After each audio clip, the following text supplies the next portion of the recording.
അപ്പോൾ F3 വ്ളോഗ്സിലേക്ക് വീണ്ടും എല്ലാവർക്കും സ്വാഗതം. അപ്പോൾ കഴിഞ്ഞത് നമ്മളുടെ ഒരു യൂട്യൂബ് ഷോർട്ടായിരുന്നു. അതിൽ ഒരു ചെറിയൊരു ഫ്ലൈറ്റ് ജേണിയുടെ ഒരു സെക്ഷനായിരുന്നു നമ്മൾ കാണിച്ചിരുന്നത്. ശ്രീനഗറിലേക്ക് നമ്മൾ പോകുന്ന ആ ഒരു റീച്ച് ആവുന്ന ടൈമിലത്തെ ആ ഒരു ഫ്ലൈറ്റ് വ്യൂവും കാര്യങ്ങളും. അപ്പോൾ ഞങ്ങളെല്ലാവരും ശ്രീനഗർ എത്തി. ഞങ്ങൾ പിൽഗ്രിം ഗേറ്റ് വേ എന്ന് പറഞ്ഞൊരു ഹോട്ടലായിരുന്നു നമ്മൾ ബുക്ക് ചെയ്തിട്ടുണ്ടായിരുന്നത്. പിൽഗ്രിം ഗേറ്റ് വേ എന്ന് പറയുന്ന ഈ ഒരു ഹോട്ടലിൻ്റെ അവരൊരു ബാക്ക് സൈഡിലൊരു ഗാർഡൻ പോലൊരു സെക്ഷൻ അവർ സെറ്റ് ചെയ്തിട്ടുണ്ടായിരുന്നു, ഒരു ഗാർഡൻ പാർക്കൊക്കെ പോലെ. അപ്പോൾ മോർണിംഗ് തന്നെ ഞാൻ എൻ്റെ ഫോണുമായിട്ട് ആ ഒരു വ്യൂ മിസ്സാക്കണ്ടെന്ന് കരുതി മോർണിംഗ് തന്നെ ഞാൻ ആ ഒരു വ്യൂ കിട്ടാൻ വേണ്ടിയിട്ട് തന്നെ എല്ലാ ക്യാപ്ചേഴ്സും നന്നായി കിട്ടാൻ വേണ്ടിയിട്ട് തന്നെ ഫുള്ളായിട്ട് ഞാൻ ഓണായിരുന്നു. അപ്പോൾ ഇവിടെ ഭയങ്കര ഭംഗിയുള്ള ഫ്ലവേഴ്സ് എനിക്ക് കാണാൻ പറ്റി. നിങ്ങൾക്ക് അറിയുന്നെങ്കിൽ നിങ്ങൾ കമൻറ്റ് ചെയ്യണം. എനിക്കൊരു ജമന്തി പോലെയൊക്കെ കുറേ ടൈപ്പ് ഓഫ് പൂക്കളുണ്ട്. അതേപോലെ തന്നെ നമുക്ക് ചിലത് തോന്നിപ്പോവും ഇതെന്താ പ്ലാസ്റ്റിക് ആണോ. അത്രയും ഭംഗിയുള്ള കുറേ പൂക്കളുണ്ടായിരുന്നു. Colours, vibrant colours. എനിക്ക് തോന്നുന്നു ഈ ക്ലൈമറ്റിന് പറ്റിയൊരു തരത്തിലുള്ള പൂക്കളായിരിക്കണം. കാരണം നമ്മളെ നാട്ടിലൊന്നും ഞാൻ ഇങ്ങനത്തെ പൂക്കളൊന്നും കണ്ടിട്ടില്ല. ഭയങ്കര ഭംഗിയുള്ളൊരു ഗാർഡനായിരുന്നു അവർ സെറ്റ് ചെയ്തിട്ടുണ്ടായിരുന്നത്. സ്കൂൾ ഡേയ്സിലൊക്കെ നമ്മൾ സിന്ധു നദി എന്നൊക്കെ ടെക്സ്റ്റ് ബുക്കിൽ ജോഗ്രഫിയിൽ വായിച്ചൊരു ഓർമ്മ ഉണ്ട് എന്നല്ലാണ്ട് നമ്മളത് റിയൽ ലൈഫിൽ ഒരു കാലത്ത് എക്സ്പീരിയൻസ് ചെയ്യും എന്നൊന്നും വിചാരിച്ചതേ ഇല്ല. വളരെ വളരെ സെറീൻ ബ്യൂട്ടി എന്നൊക്കെ പറയുന്ന പോലെ നമ്മളുടെ കണ്ണുകൾക്ക് അത്രയും ഒരു ഭയങ്കര ഒരു ഇഫക്റ്റ് തരുന്നൊരു കാഴ്ചയാണ് സിന്ധു നദിയിൽ കാണാൻ സാധിച്ചത്. വെള്ളം പൊതുവേ കളർലെസ് ആണ്, പക്ഷേ എന്തുകൊണ്ടോ ആ ഒരു അന്തരീക്ഷത്തിൻ്റെ അറ്റ്മോസ്ഫിയറിൻ്റെ ഒരു ഇതുകൊണ്ടായിരിക്കും ഞങ്ങൾക്ക് ബ്ലൂ ആയിട്ടാണ് അത് ഫുള്ള് തോന്നിയത്. ഭയങ്കര ബ്യൂട്ടിഫുള്ളായിരുന്നു. ശ്രീനഗർ എത്തിയിട്ടുള്ള ഫസ്റ്റ് ഡെസ്റ്റിനേഷൻ എന്ന് പറയുന്നത് സോനാമർഗായിരുന്നു. സോനാമർഗിൽ നമുക്കൊരു വണ്ടർഫുൾ ഹോഴ്സ് റൈഡിംഗ് ആയിരുന്നു പ്രൊവൈഡ് ചെയ്തിട്ടുണ്ടായിരുന്നത്. നോർമൽ ഹോഴ്സ് റൈഡിംഗ് ആയിരുന്നില്ല, ഒരു 45 മിനിറ്റ്സോളം വരുന്ന ഈ വാലീസിൽ നമ്മൾ കയറി പോകണമായിരുന്നു.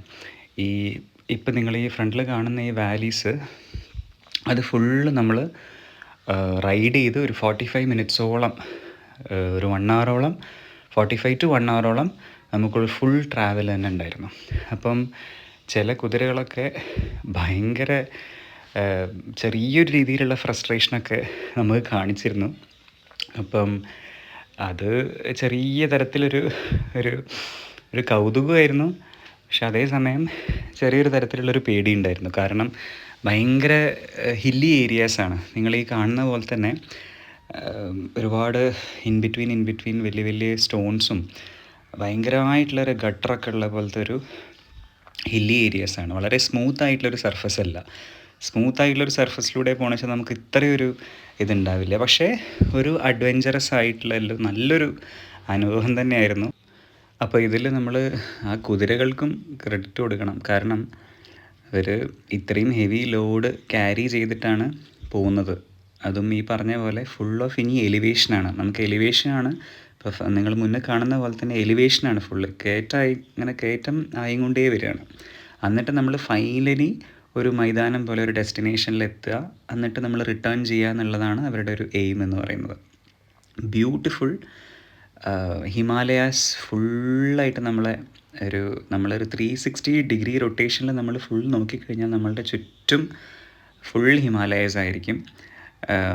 IC, full fog, mist, full മഞ്ഞ് മൂടിയ ഹിമാലയാസ് ആയിരിക്കും നമ്മളുടെ ചുറ്റുമുണ്ടാവുക. അപ്പം പിന്നെ കാശ്മീർ കാണുന്ന ഒരു കൈൻഡ് ഓഫ് ട്രീ നമുക്ക് വളരെ ഫെമിലിയറാണ്. അപ്പോൾ അതും ആ ഒരു ഫുൾ ഓഫ് ആ സ്ലോപ്പിൽ ഫുൾ ആ ട്രീസ് ആയിരുന്നു. ക്ലൈമറ്റ് എന്ന് പറയുമ്പോൾ നിങ്ങളിപ്പോൾ ഈ കാണുന്ന പോലെ വെയിലായിരുന്നു. പക്ഷേ ആ ഒരു വെയിലുകൊണ്ട് നമുക്കൊരു കൈൻഡ് ഓഫ് ഇറിറ്റേഷനോ കാര്യങ്ങളോ ഒന്നും ഉണ്ടായിരുന്നില്ല. കാരണം അതിനെ ബാലൻസ് ചെയ്തിട്ട് തന്നെയായിരുന്നു കൂളായിട്ടുള്ള ക്ലൈമറ്റ്. അപ്പോൾ അമ്മ, അച്ഛൻ, ഞാൻ, വൈഫ്, എൻ്റെ brother, sister in law, nieces, ഞങ്ങളെല്ലാവരും കൂടിയാണ് ട്രിപ്പിന് പോയത്. ഓൾമോസ്റ്റ് ഒരു 10 ഡേയ്സോളം ഞങ്ങൾക്ക് എടുത്തു വീട്ടിൽ നിന്ന് സ്റ്റാർട്ട് ചെയ്ത് തിരിച്ച് ഞങ്ങൾ വീട്ടിലേക്ക് എത്താൻ. ജേണി എല്ലാം കൂടി കാൽക്കുലേറ്റ് ചെയ്ത് ഞങ്ങൾക്ക് കണക്റ്റിംഗ് ഫ്ലൈറ്റ് ആയിരുന്നു from Chennai to Delhi to Srinagar ആയിരുന്നു. അപ്പം എല്ലാം കൂടിയും കഴിഞ്ഞ് തിരിച്ചെത്തിയപ്പോഴത്തേനും ഒരു 10 ഡേയ്സ് ആയി.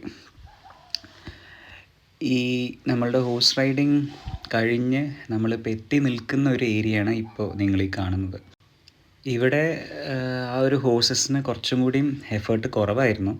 കാരണം നിങ്ങൾ ഈ കാണുന്ന ലാൻഡ്സ്കേപ്പ് തന്നെയാണ് അതിൻ്റെ കാരണം.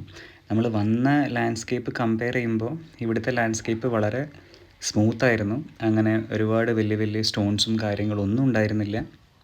അപ്പോൾ നമുക്ക് അവിടെ നമ്മളുടെ ഗൈഡ് ഉണ്ടായിരുന്നു. അവിടെ ചെന്നപ്പോൾ തന്നെ സോനാമർഗിൻ്റെ ആ ഒരു ഡെസ്റ്റിനേഷൻ എത്തിയപ്പോൾ തന്നെ അവർ നമുക്ക് പ്രോപ്പർ ഗൈഡൻസ് തന്നിട്ടുണ്ടായിരുന്നു ഏതൊക്കെ വഴിയാണ് പോകേണ്ടത്. ആൻഡ് അവരും നമ്മളുടെ കൂടെ ട്രാവൽ ചെയ്യും കേട്ടോ ഫുൾ. കാരണം നമ്മൾ കുതിരേൻ്റെ മേലെ നമ്മളെ ഇരുത്തിയിട്ട് അവർ പോവില്ല. ഫുൾ ഓൺ ജേണിയിൽ അവർ നമ്മളുടെ കൂടെ തന്നെ ഉണ്ടാവും. അവർ കുതിരകളെ ഗൈഡ് ചെയ്യാനും എല്ലാത്തിനും അവർ നമ്മളെ കൂടെ തന്നെ ഉണ്ടാവും. അപ്പോൾ ഇപ്പോൾ ഈ കാണുന്ന ഒരു ലാൻഡ്സ്കേപ്പ് എന്ന് പറയുന്നത് ഭയങ്കര സ്മൂത്താണ്. എലിവേഷനും കാര്യങ്ങളൊന്നുമില്ല. ഇതാ ഞാൻ മുന്നേ പറഞ്ഞ പോലെ തന്നെ വളരെ പ്ലെയിൻ ആയിട്ടുള്ളൊരു ലാൻഡ്സ്കേപ്പാണ്. ഇനി ഇത് റിട്ടേൺ ആണ് ആക്ച്വലി. നമ്മൾ ഇപ്പോൾ ആ ഒരു ഡെസ്റ്റിനേഷൻ എത്തി, അവിടുത്തെ വ്യൂ ഒക്കെ കണ്ടു, കുറച്ച് നേരം റിലാക്സ് ചെയ്ത് എല്ലാം കഴിഞ്ഞ് നമ്മൾ തിരിച്ച് നമ്മൾ എവിടെ നിന്നാണോ സ്റ്റാർട്ട് ചെയ്തത് ആ സ്റ്റാർട്ടിങ് പോയിന്റിലേക്കാണ് നമ്മൾ റിട്ടേൺ ആവുകയാണ്. അപ്പോൾ ഞാനും വൈഫുമാണ് ഏറ്റവും ബാക്കിൽ. അപ്പം ബാക്കിയുള്ളവരൊക്കെ മുന്നിൽ പോയി. അപ്പോൾ ഈ ഒരു സോനാമർഗ് ജേണി എല്ലാവർക്കും ഇഷ്ടമായി എന്ന് വിചാരിക്കുന്നു. അപ്പോൾ F3 വ്ളോഗ്സ് എല്ലാവരും സപ്പോർട്ട് ചെയ്യുക. അടുത്തൊരു വീഡിയോ ആയിട്ട് നമുക്ക് പിന്നെ കാണാം.